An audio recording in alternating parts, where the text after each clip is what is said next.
देख रहे हैं न्यूज़ शहर इंडिया और मैं हूं अल्ताफ़ हुसैन। आज हमारे साथ बातचीत करने के लिए social activist mister Rajesh Thakur ji हैं।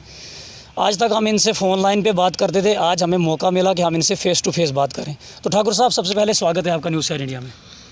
मैं धन्यवाद करता हूं न्यूज़ शहर इंडिया का कि मैं अपने आप को बहुत भाग्यशाली इंसान समझता हूं कि मुझे पहली बार मौका आपसे मिला है बात करने का। और मुझे लगता है कि जब हमारा रिकॉर्डिंग में इंटरव्यू होता था तो शायद मुझे ऐसा लगता था कि हमारी आवाज़ जो है हर टाइम आपने जो है हमारी आवाज़ सरकार तक पहुंचाने की कोशिश की है। मैं आपका तहे दिल से शुक्रिया अदा करता हूँ। ठाकुर साहब, आज हम आपसे बातचीत करेंगे, काफ़ी मुद्दों पे बात करेंगे। तो सबसे पहले हम आपसे ये बात जानना चाहते हैं कि बात अगर हम SDRF की करें तो काफ़ी साल मतलब कंटिन्यू 2-2.5 साल आपने स्ट्रगल किया उसके साथ। काफ़ी सारे मतलब कहीं ना कहीं इनजस्टिस हुआ मतलब SDRF के कैंडिडेट के साथ, तो उसकी वजह से आपने काफ़ी सारे प्रोटेस्ट भी किए और आपने सेक्रेटरीट का दरवाज़ा भी खटखटाया। आपने माननीय प्रधानमंत्री श्री नरेंद्र मोदी तक आपने लेटर लिखे, होम मिनिस्टर साहब तक आपने लेटर लिखे, लेकिन कहीं से भी आपको मतलब कोई उम्मीद, कोई आश्वासन, आपको ऐसे आश्वासन तो दिया लेकिन आपको कहीं से ऐसा लगा नहीं कि हमारा मसला हल होने वाला है। तो क्या कहेंगे इसके बारे में आज आप?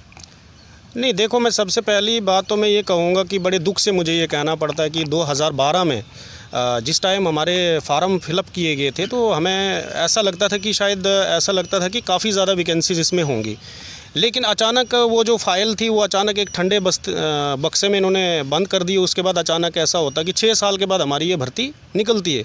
निकलने के बाद हम बड़े खुश हुए कि शायद हो सकता है इसमें काफ़ी ज़्यादा वैकेंसीज़ होगी, कश्मीर के बच्चों के लिए भी होगी और जम्मू के बच्चों के लिए भी होगी। लेकिन जब हमारा मुझे लगता है, मुझे आइडिया लगता है, क्योंकि देखो मैं खुद किसी भी भर्ती में मैं कैपेबल नहीं हूँ। मेरी एज अभी 32 ईयर्स है और जो एवरेज बच्चा था उसने काफ़ी ज़्यादा उसमें तैयारियाँ की थी कि हम शायद हो सकता है इसमें हमारा नंबर आएगा, क्योंकि ये 6 साल के बाद भर्ती निकाली थी। और उसमें एक चीज़ मैं आपसे ये ज़रूर शेयर करूंगा कि जैसे हमारे तुरंत 6 महीने के बाद फायर सर्विस का पोस्टें इनने निकाली थी और फायर सर्विस का देखो कल संडे को उनका रिटर्न हो गया है। मैं बड़ा खुश हूँ कि अगर हो गया हाँ उनका रिटर्न हो गया है। और आज मैं अपने इस चैनल के माध्यम से मैं ये कहता हूँ कि अगर हमारे होम डिपार्टमेंट ने अगर ऐसा किया होता कि उस भर्ती में अगर रिटर्न रखा होता तो हमें इस चीज़ का कोई अफसोस नहीं होता। लेकिन उन्होंने क्या कर दिया कि ग्राउंड में बच्चों को सिलेक्ट किया। सिलेक्ट करने के बाद सभी बच्चों के, हर एक इंसान के दिल में एक आशा होती कि मैं गवर्नमेंट जॉब करूं। और एक 10वीं और 12वीं वाला जो बच्चा होता है उसके बाद लास्ट प्रोसीजर यही होता है फ़ौज के अंदर जाना है, क्योंकि उसके पास कोई स्कोप नहीं होता, ना बिजनेस का स्कोप होता, ना कोई ऐसी चीज़ होती है। लेकिन ना हमारा रिटर्न लिया ना कुछ, और इन्होंने डायरेक्ट क्या कर दिया कि जो सबसे लंबा है उसको लिया। ठीक है, अच्छी बात है, उनको लिया, हमें कोई दुख नहीं। लेकिन मैंने लड़ाई जो लड़ी है, जो मैंने प्रोटेस्ट किए, जो मैं माननीय प्रधानमंत्री जी को भी लेटर लिखा, माननीय अमित शाह जी को भी फैक्स किया, होम मिनिस्टर राजनाथ सिंह जब थे उस टाइम उनको भी मैंने फैक्स किए। मतलब यहाँ की सेक्रेटरीट उस टाइम हमारे पूर्व जो गवर्नर थे, हमारी जब स्टेट थी यहाँ पे, तो उस टाइम सत्यपाल मलिक जी थे, सत्यपाल मलिक जी को मैंने काफ़ी फैक्स किए। और उसके बाद जो हमारे पूर्व लेफ्टिनेंट गवर्नर GC मुर्मू साहब थे, मैंने उनको भी फैक्स किए। लेकिन बड़े दुख से ये कहना पड़ता है कि सरकार ने इस पे बिल्कुल ही नज़र नहीं डाली। मेरी जंग ये थी, मेरी ये कोशिश थी, खाली उसमें मैं प्रॉपरली एक राजेश ठाकुर की नौकरी नहीं लगनी थी, उसमें जो नौकरियां लगनी थी गरीब घर के बच्चों की लगनी थी। या तो मैं इसमें एक चीज़ कहता कि अगर मेरे परिवार के 10 कैंडिडेट हैं तो मेरे को लड़ाई लड़नी, मेरे को उस चीज़ का शौक़ नहीं था। मेरे को प्रॉपरली एक बात बताऊं मैं आपको कि मैं चाहता था कि जम्मू से भी बच्चे एवरेज कैंडिडेट उठें और कश्मीर से भी उठें। इसके लिए मैंने बहुत ज़्यादा जंग लड़ी। तो ठाकुर साहब, आपने काफ़ी जंग लड़ी, तो हमारी सरकार दावे बड़े बड़े कर रही थी और सरकार का तो यही कहना था, खासकर जो प्रेजेंट सरकार है, कि जब तक जम्मू कश्मीर में आर्टिकल 370 आर्टिकल 35 ही ख़त्म नहीं होगा तब तक यहाँ के युवाओं को बेरोज़गार नहीं मिलेगा। क्योंकि जो 370 था वो एक दीवार थी, तो कहीं ना कहीं अब वो दीवार भी टूट चुकी है। तो अब तो यहाँ के नौजवानों को नौकरी मिलनी चाहिए थी, आप खुद ही देख रहे हैं। तो क्या कहेंगे आज आप? नहीं, देखो, एक चीज़ तो मैं ये कहूँगा कि चलो जी, अगर एक धारा 370 का जो इशू था, क्योंकि उसमें बहुत बड़े बड़े नेता लोग हैं, उन्होंने अगर इसको तोड़ा, वो धारा 370 टूटने के बाद अगर हमारी स्टेट को इन्होंने यूनियन टेरिटरी बना दिया, यूनियन टेरिटरी बनाने के बाद एक काफ़ी ज़्यादा इसमें जॉब्स आते हैं, गवर्नमेंट जॉब आते हैं, हर चीज़ के मतलब बहुत ज़्यादा डेवलपमेंट होती है। लेकिन अगर मैं एक बात कहूँगा, आपके धारा 370 टूटने के बाद क्या है कि जैसे अभी मैं अपने घर जाता हूँ तो मुझे थोड़ा एक बहुत खुशी महसूस होती है, क्योंकि खुशी इस चीज़ की महसूस होती है कि जो हमारा जो रोड है, नेशनल हाईवे जो है, उसको बिल्कुल ब्लैक टॉप किया गया है। लेकिन जॉब की अगर मैं बात करूँगा तो देखो, जॉब की मैंने आपको पहले बात बोली कि SDRF एवरेज कैंडिडेट का जो मुद्दा था वो अभी तक भी उनका कोई भी मसला क्लियर नहीं हुआ है। तो मैं इस चैनल के माध्यम से मैं यही कहना चाहता हूँ कि अपने माननीय प्रधानमंत्री जी को कि सर प्लीज़, जम्मू कश्मीर के अंदर बहुत ही बेरोज़गारी है। लोग ज़्यादा मैं बात करूँगा जैसे हमारे डोडा, किश्तवाड़, रामबन या उधमपुर, बनी, बसोली, मतलब कश्मीर की भी मैं बात करूँगा, वहाँ पे भी कुछ लोग जो हैं मतलब ज़्यादा पढ़े लिखे लोग नहीं, तो उनको नौकरी की बहुत ज़्यादा ज़रूरत है। मैं यही अपने माननीय प्रधानमंत्री के आगे ये गुहार ज़रूर लगाऊंगा कि ठाकुर साहब, SDRF की बात करें तो उसके ऊपर तो आपने काफ़ी जद्दोजहद की, फिर एकदम पासा पलट दिया और आप लोगों की हक के लिए, कभी आप अपने गांव के लिए, कभी पानी का मुद्दा उठा रहे हैं आप, कभी आप लाइट का मुद्दा उठा रहे हैं, एकदम से मतलब आपने पासा पलट दिया। इस चीज़ को हम क्या समझे, सोशल एक्टिविस्ट समझे या क्या समझे इसे हम? नहीं, देखो, पहला मैं मेरी एक ख्वाहिश थी कि मैं एक देश का सैनिक बनूं, देश की सेवा करूं। तो मेरे पास लास्ट जो ऑप्शन था वो SDRF का था। मैं एवरेज हो चुका हूं।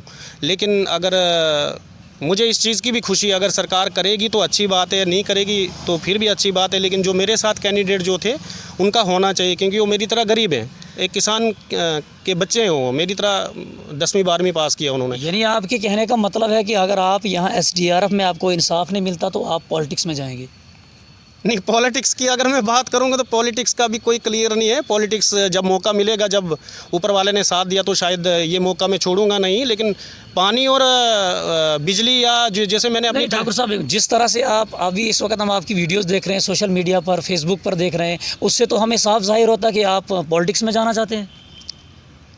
नहीं, मैं इस चीज़ का डिसीजन अभी आपको नहीं दे सकता हूं, क्योंकि मैं ये कहता हूं कि जब मौका मिलेगा, मौका जब आएगा, जब डेट कोई घोषणा होती किसी भी इलेक्शन की या किसी भी चीज़ की, तो मैं पीछे नहीं हटूंगा। इस बार बिल्कुल नहीं हटूंगा। ये मैं आपके मीडिया के माध्यम से ये मैं ज़रूर कहता हूं कि एक बार शायद अगर लोग मुझे मौका दें अपनी पंचायत में, तो शायद मैं पीछे बिल्कुल नहीं हटूंगा। इस बार मैं मैदान जंग में तैयार हूं, अपनी पूरी तैयारी से आऊँगा। लेकिन अभी मैं डिसीजन नहीं दे सकता हूँ। यानी पॉलिटिक्स में आप आओगे क्या? आप भी जब पॉलिटिक्स में अगर आपको मौका मिला तो क्या आप इन लीडरों की तरह झूठे वादे करेंगे पब्लिक के साथ, या आप पब्लिक को खुश रखेंगे? नहीं, देखो, पॉलिटिक्स की अगर बात की जाए, देखो हमारे यहाँ पे बहुत बड़े बड़े पॉलिटिशियन हैं। लेकिन पॉलिटिक्स की अगर बात की जाए कि अगर मैं अपनी पंचायत के अंदर एक छोटा सा इलेक्शन अगर लड़ता हूँ, तो उस इलेक्शन का मुझे सबसे पहले क्या है कि देखो, पब्लिक के आगे हमने सारी चीज़ें क्लियर करनी है। जैसे मैं अपनी पंचायत की बात करूँ, जितने भी पंच हैं, जितने भी लोग वहाँ पर रहते हैं, 1387 वोट है मेरी पंचायत में। तो जो भी प्रपोजल बनेगा ब्लॉक RDD डिपार्टमेंट के अंदर, जो भी मैं प्रपोजल दूंगा, वो मैं अपने लोगों के सामने दूंगा कि सर ये काम आपका है, आपने ये करना है। छुपे छुपाई वाला कोई भी काम नहीं होगा मेरी डिक्शनरी में। नंबर 1, जो चीज़ होगी वो मुंह के आगे होगी, झूठ फरेब नहीं होगा। सबसे पहले अगर मैं पॉलिटिशियन में आता हूं, और सबसे पहले मैं अपने खेत में सबसे पहले मैं डंगा लगाऊंगा, उसके बाद में बाकी लोगों से लगवाऊंगा। अच्छा ठाकुर साहब, जो आपने मुद्दे अपनी पंचायत के लिए उठाए थे, पानी का मुद्दा उठाया था आपने, ये जो मकान के केसेस आपने उठाए थे मुद्दे, तो क्या उन मुद्दों के ऊपर ज़रा सा भी कोई एडमिनिस्ट्रेशन ने कोई एक्शन लिया? नहीं, इन्होंने क्या किया कि देखो, सबसे पहले तो मैं माननीय प्रधानमंत्री जी को मैं ये कहना चाहता हूँ कि अगर हमारे माननीय प्रधानमंत्री जी, जो हमारी भारतीय जनता पार्टी की जो सरकार है अभी, उन्होंने एक मिशन रखा था कि करप्शन हम करने नहीं देंगे।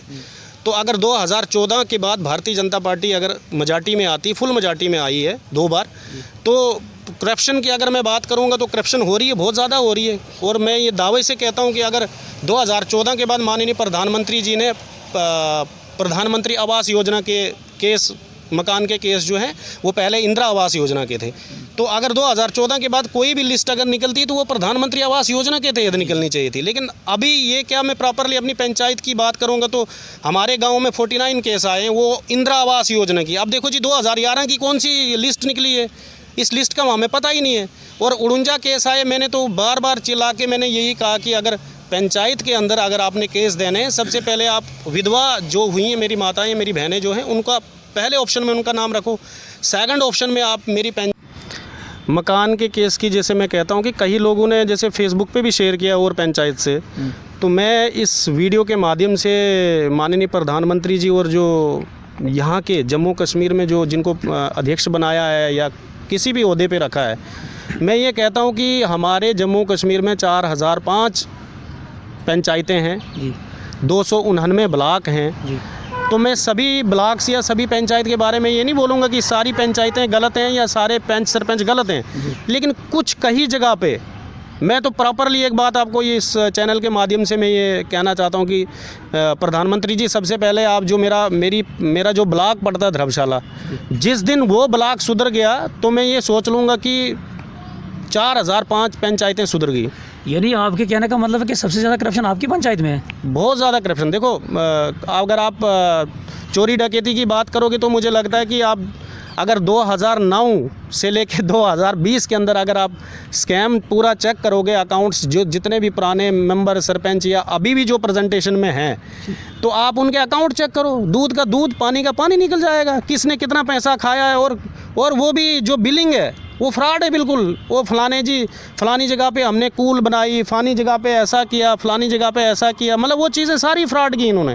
और वो पैसा निकाल के इन्होंने अपने बिजनेस में लगा दिया या कहीं अपने घर बनाने पे लगा दिया। मतलब क्लियर है ये स्कैम 2009 से, मुझे लगता है जब से नरेगा है तब से आप चेक करो, पूरा चोर डिपार्टमेंट है सारा। तो अब ठाकुर साहब, आखिर में आप न्यूज़ शहर इंडिया के माध्यम से क्या मैसेज देना चाहेंगे यहाँ की एडमिनिस्ट्रेशन को, नए एलजी जो मनोज सिन्हा जी आए हैं, माननीय प्रधानमंत्री श्री नरेंद्र मोदी को?